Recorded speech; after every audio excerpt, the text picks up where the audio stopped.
نبی کریم صلی اللہ علیہ وسلم کا اخلاق اور کردار کیسے تھے، آئیے اس پر غور کرتے ہیں۔ سب سے پہلے مہاتما گاندھی نبی کریم صلی اللہ علیہ وسلم کے اخلاق کو پڑھنے کے بعد انہوں نے کہا تھا کہ اے مسلمانوں، تمہیں مسجدوں سے، منبروں سے، جلسوں سے اور جلوسوں سے اسلام کی اشاعت اور نشر و نما میں اتنا فائدہ نہیں پہنچ سکتا جتنا کہ نبی کریم صلی اللہ علیہ وسلم کے اخلاق کو، کردار کو اپنے اندر پیدا کرنے سے فائدہ پہنچ سکتا ہے، اسلام پھیل سکتا ہے۔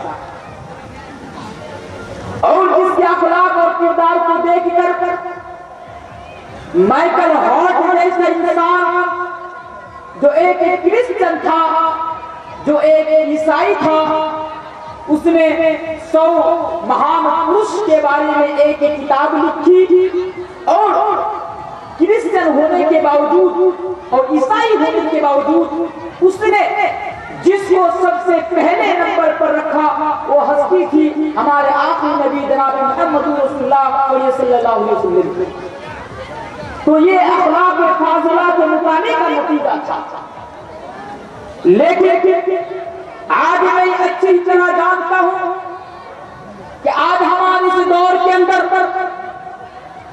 پرنٹ میڈیا اور الیکٹرانک میڈیا یہ غلط پرچار بھی کر رہی ہے، یعنی اسلام کو تلوار کے زور سے پھیلا ہوا مذہب بھی مانتی ہے، اور اس کے ساتھ ساتھ نبی کریم صلی اللہ علیہ وسلم کی ایک دوسری تصویر بھی دنیا کے سامنے پیش کرتی ہے۔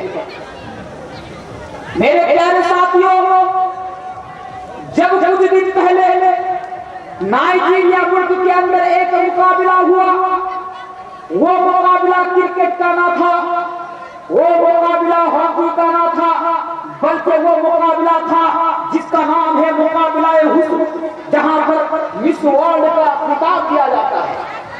خاص طور پر اس عورت کو جو کنواری ہو، غیر شادی شدہ ہو، اور جس کے جسم پر کپڑے کا نشان تک نہ ہو، اس کو مس ورلڈ کا خطاب دیا جاتا ہے۔